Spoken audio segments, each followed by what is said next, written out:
April മാസം 9-ാം തീയതി കേരളത്തിലും പോണ്ടിച്ചേരിയിലും തമിഴ്നാട്ടിലും ആസാമിലും പോളിംഗ് പൂർത്തിയായെങ്കിലും പശ്ചിമബംഗാളിലെ തെരഞ്ഞെടുപ്പ് 2 ഘട്ടമായതിനാൽ അനന്തമായ കാത്തിരിപ്പിനൊടുവിൽ നാളെ എല്ലാ സംസ്ഥാനങ്ങളിലെയും തെരഞ്ഞെടുപ്പിൻ്റെ ഫലം പുറത്തു വരാൻ പോവുകയാണ്. അപ്പോൾ ഒരുപാട് പ്രീ പോൾ സർവേകൾ പുറത്തു വന്നിട്ടുണ്ട്. അതിലൊരു സർവേ പോലും ഇടതുപക്ഷ ജനാധിപത്യ മുന്നണിക്ക് അനുകൂലമായി വന്നിട്ടില്ല. എല്ലാ സർവേകളും നിസ്സംശയം പറയുന്നത് UDF അധികാരത്തിൽ വരുമെന്നാണ്. ഒരു ഭരണമാറ്റം കേരളത്തിൽ ഉറപ്പായി കഴിഞ്ഞു എന്ന് സകല സർവേകളിൽ നിന്നും നമുക്ക് മനസ്സിലാക്കാം. പക്ഷേ ഒരു സർവേകളിലും പെടാത്ത ചില കാര്യങ്ങൾ കൂടി വസ്തുതാപരമായി വിലയിരുത്തേണ്ട ഒരു സന്ദർഭമാണ് ഈ സന്ദർഭം.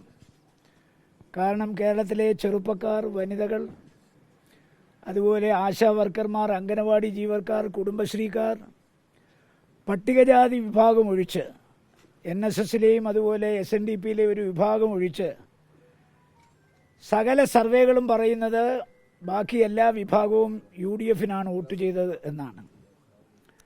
പക്ഷെ ഒരു സർവേകൾക്കും കണ്ടുപിടിക്കാൻ പറ്റാത്തൊരു കാര്യമുണ്ട്. ഒരു ഭരണമാറ്റം വേണമെന്ന് UDFും UDFനെ സ്നേഹിക്കുന്നവരും ആഗ്രഹിച്ചിരുന്നു എന്നുള്ളതിനേക്കാൾ ഉപരി കമ്മ്യൂണിസ്റ്റ് പാർട്ടി നിലനിൽക്കണമെന്ന് ആഗ്രഹിക്കുന്ന കമ്മ്യൂണിസ്റ്റുകാർ ഇത്തവണ UDFന് അനുകൂലമായിട്ട് വോട്ട് ചെയ്തിട്ടുണ്ട്. അതൊരു സർവേക്കും കണ്ടുപിടിക്കാൻ കഴിയാത്തൊരു കാര്യമാണ്. കമ്മ്യൂണിസ്റ്റ് പാർട്ടിയുടെ ചരിത്രത്തിൽ ആദ്യമായിട്ടാണ് സ്വന്തം ജീവൻ തണവൽ ഗണിച്ചുകൊണ്ട് സ്ഥാവര ജംഗമ വസ്തുക്കൾക്കുണ്ടാകുന്ന നഷ്ടം മുൻകൂട്ടി കണ്ടുകൊണ്ട് നേതൃത്വത്തിനെതിരെ പരസ്യമായി പയ്യന്നൂരിലും തളിപ്പറമ്പിലും അതുപോലെ തന്നെ ഒറ്റപ്പാലത്തും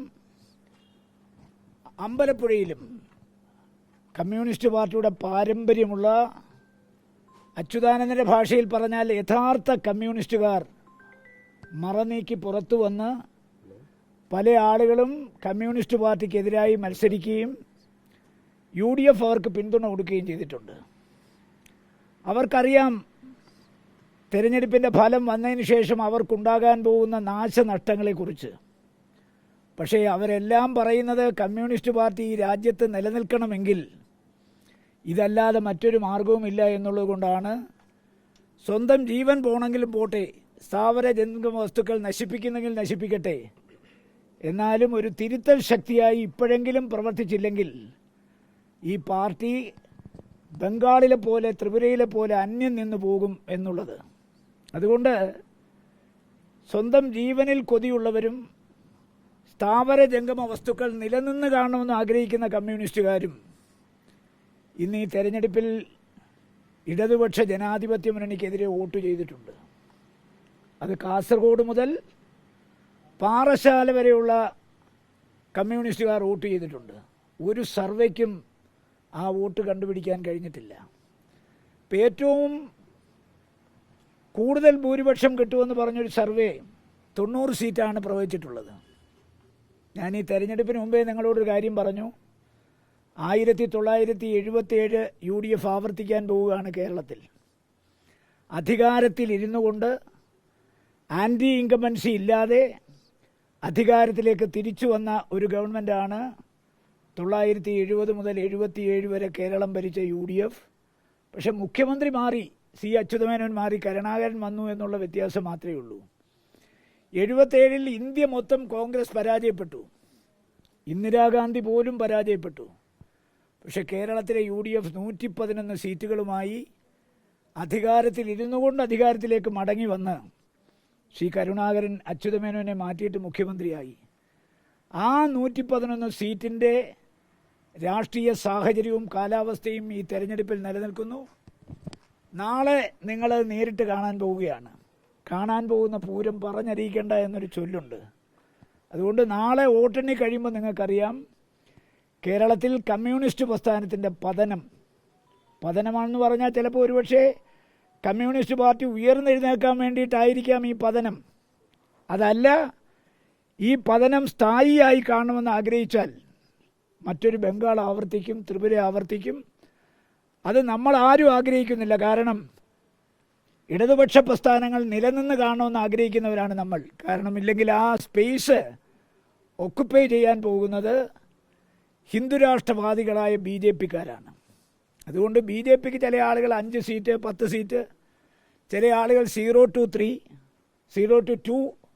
പക്ഷെ ഞാൻ പറയുന്നു, കേരളത്തിലെ ജനങ്ങൾ ഒരു മണ്ഡലത്തിൽ പോലും ബി ജെ പിയെ വിജയിപ്പിക്കാനുള്ള സാധ്യതയില്ല. ഏറിയാൽ 1 സീറ്റായിരിക്കും അവർക്ക് ലഭിക്കാൻ പോകുന്നത്. അതിനുള്ള സാധ്യതയും ഞാൻ തള്ളിക്കളയുകയാണ്. കാരണം ഒരു കാരണവശാലും ബി ജെ പി കേരളത്തിൽ നിയമസഭയിൽ വരരുത് എന്ന് ആഗ്രഹിക്കുന്നവരാണ് ജനങ്ങൾ. കാരണം അവർ വടക്കേ ഇന്ത്യൻ സംസ്ഥാനങ്ങൾ നടക്കുന്ന കാര്യങ്ങൾ അനുഭവിച്ച് അവരുടെ അനുയായികൾ ആ വിവരങ്ങളൊക്കെ ഇവിടെ പറഞ്ഞിട്ടുണ്ട്. മാത്രമല്ല, വടക്കേ ഇന്ത്യയിൽ നടക്കുന്നതിൻ്റെ തനി ആവർത്തനത്തിൻ്റെ 2 സൃഷ്ടികളാണ് നമുക്കറിയാം. പി സി ജോർജും അദ്ദേഹത്തിൻ്റെ മകനും. ഇപ്പം തന്നെ അവരെ കയറൂരി വിട്ടിരിക്കുകയാണ് ബി ജെ പി. അപ്പോൾ ബി ജെ പിക്ക് ജനാധിപത്യത്തിൻ്റെ ശ്രീകോവിലായ നിയമസഭയ്ക്കകത്ത് ഒരു പ്രാതിനിധ്യം ഉണ്ടായാൽ എന്താ സംഭവിക്കാൻ പോകുന്നതിനെക്കുറിച്ച് കേരളത്തിലെ ജനങ്ങൾ ബോധവാന്മാരായതുകൊണ്ട് ഇത്തവണ ബി ജെ പി അക്കൗണ്ട് തുറക്കുമെന്ന് ഞാൻ പ്രതീക്ഷിക്കുന്നില്ല. ഇനി അഥവാ തുറന്നാൽ 1 സീറ്റിനപ്പുറത്തോട്ട് അവർ പോകാൻ ഒരു സാധ്യതയും ഞാൻ കാണുന്നില്ല. അതുകൊണ്ട് കേരളത്തിലെ UDF ശുഭപ്രതീക്ഷയോടുകൂടി അധികാരത്തിലേക്ക് മടങ്ങി വരുന്നു. ജനങ്ങൾക്ക് നൽകിയ വാഗ്ദാനങ്ങൾ ഓരോന്നോരോന്നായി പാലിക്കണം, പാലിക്കപ്പെടും എന്നാണ് ഞാനൊക്കെ പ്രതീക്ഷിക്കുന്നത്. ജനവികാരത്തിനനുസരിച്ച് ഉയർന്ന് പ്രവർത്തിച്ച് ഈ അധികാരം നിലനിർത്താൻ UDF ശ്രമിക്കണം. ടീം UDF, ആ ടീം UDF ഈ ഭരണത്തിൻ്റെ 5 വർഷവും കേരളത്തിൽ പ്രതിഫലിച്ചു കാണണമെന്ന് ആഗ്രഹിക്കുന്ന ഒരു കോൺഗ്രസ് പ്രവർത്തകനാണ് ഞാൻ. അതുകൊണ്ട് ഇത്തവണ കാസർഗോഡ് ഒരുപക്ഷെ മാർക്സിസ്റ്റ് പാർട്ടിക്ക് നിയമസഭയിൽ അംഗത്വം ഉണ്ടായി എന്ന് വരില്ല. ഞാനും DCC പ്രസിഡൻറ്റും ഒക്കെ നേരത്തെ പറഞ്ഞ് സത്യപ്രതിജ്ഞ കാണാൻ 4 MLA മാരെയും കൊണ്ടാണ് ഞങ്ങൾ ഇവിടുന്ന് പോകാൻ പോകുന്നതെന്നാണ് പറഞ്ഞത്. അതിന് യാതൊരു മാറ്റവും വരും എന്ന് ഞാൻ പ്രതീക്ഷിക്കുന്നില്ല. അട്ടിമറികളൊന്നും നടന്നിട്ടില്ലെങ്കിൽ, അന്തർധാരകളൊന്നും പ്രവർത്തിച്ചിട്ടില്ലെങ്കിൽ, ബി ജെ പിക്ക് വോട്ട് മറിച്ച് അങ്ങോട്ടും ഇങ്ങോട്ടും കൊടുത്ത് UDFനെ പരാജയപ്പെടുത്താനുള്ള ശ്രമം വിജയിച്ചില്ലെങ്കിൽ ഇത്തവണ മാർക്സിസ്റ്റ് പാർട്ടിക്ക് കാസർഗോഡ് MLA മാരുണ്ടാകില്ല, BJPക്കും ഉണ്ടാകില്ല എന്ന് വളരെ ദൃഢനിശ്ചയത്തോടുകൂടി പറയാൻ എനിക്ക് സാധിക്കും. സത്യപ്രതിജ്ഞയ്ക്ക് 4 MLA മാരെയും കൊണ്ട് പോകാൻ കഴിയുമെന്നുള്ള ഉത്തമ വിശ്വാസം എനിക്കുണ്ട്.